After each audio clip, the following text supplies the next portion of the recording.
Ivan K. Walinyolo, who is in Entebbe and is speaking to the deputy spokesperson of the Uganda People's Defense Forces on the latest interventions by the force of the army in infrastructure projects. A very good morning, Ivan. How are you doing and how is Entebbe?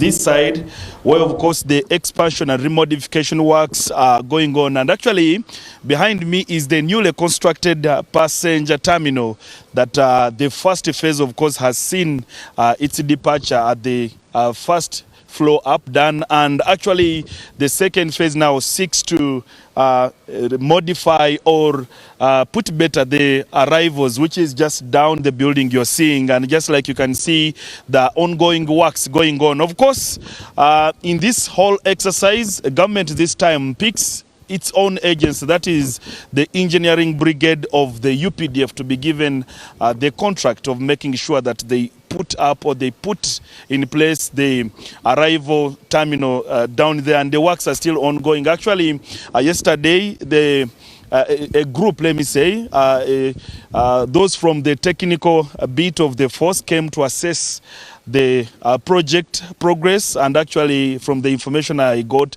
is that it stands at 40%. But of course, not only this, the UPDF brigade has over 100 projects that are currently being undertaken across the country, and among them is also the oxygen plants, one in Kajansi and Mulago. But we want to understand the capacity, because this has often come from the public, the capacity and the capability of the UPDF in undertaking this project. Joining me is the deputy spokesperson of the UPDF, that is Colonel Deo Akiki. Thank you very much for joining me on NTV. Thank you. Your seniors were here yesterday inspecting the works. What can you tell us from the results that you got on ground?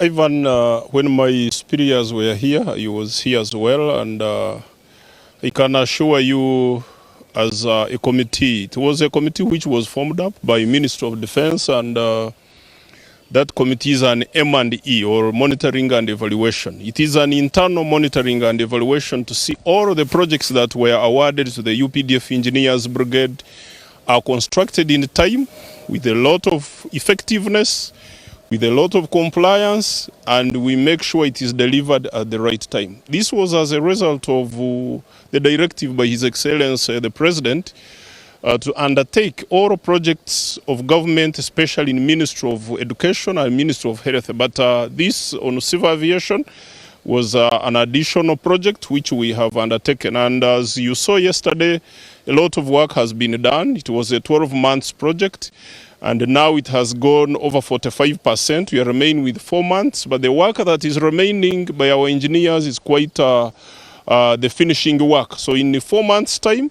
we shall be able to hand over the arrival underground project that is being undertaken.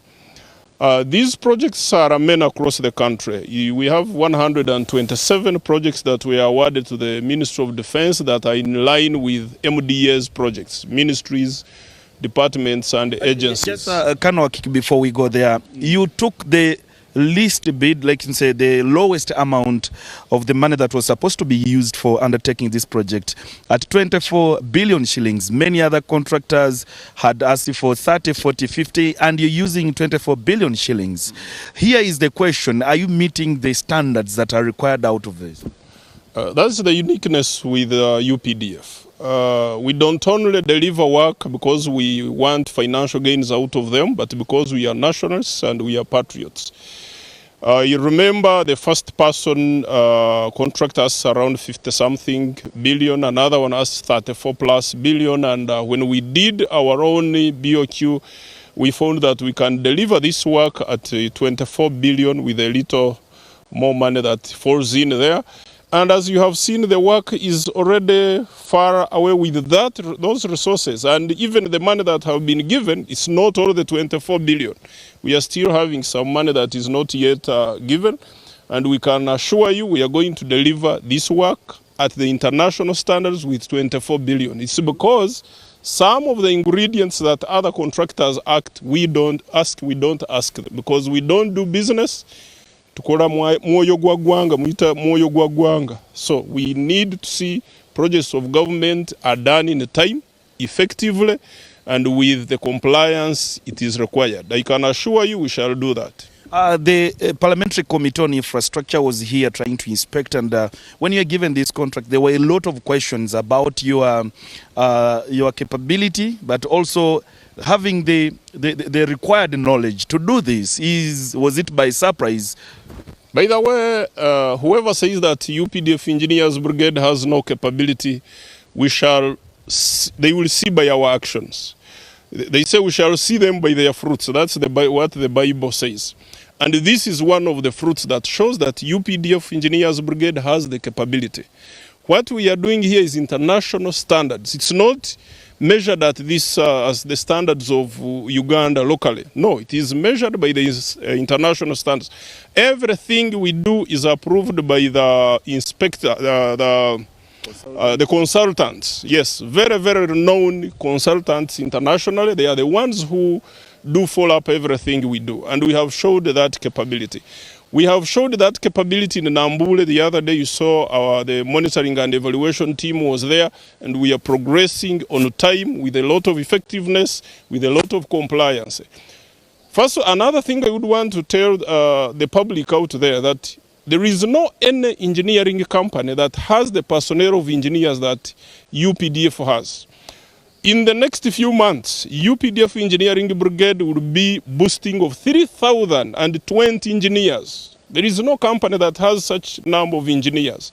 And we continue to recruit young men and women who are engineers to join the Engineering Brigade of UPDF, so that in the future, it's only the UPDF Engineers Brigade that can be referred to in anything to do with constructions and other areas, because we are still growing our capabilities in medical, in health, in everything that you may think of, so that we become a real productive army as is provided for by Article 209.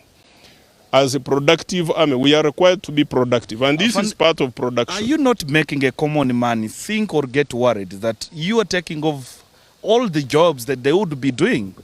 If that common man is a Ugandan, he shouldn't be worried. But if he's not a Ugandan, he has a cause to worry, because we are here to build Uganda. This is our country.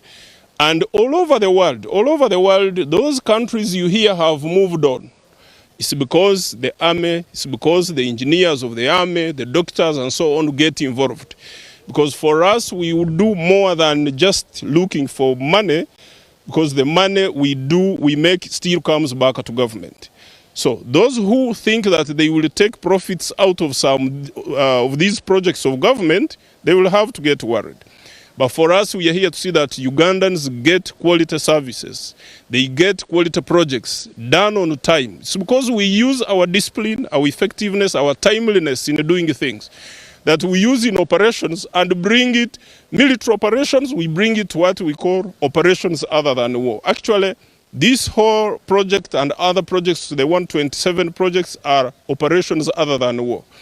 And we are going to show the world, we are going to show the rest of Ugandans that our capability to deliver service on time is real, our capability to deliver quality service is real, and this can be witnessed by the few projects that we have done. But now that we have been empowered by the Commander-in-Chief, and we are sure our legislators and other arms of government are going to support us so that we come up and move. I was in Egypt not a long time ago.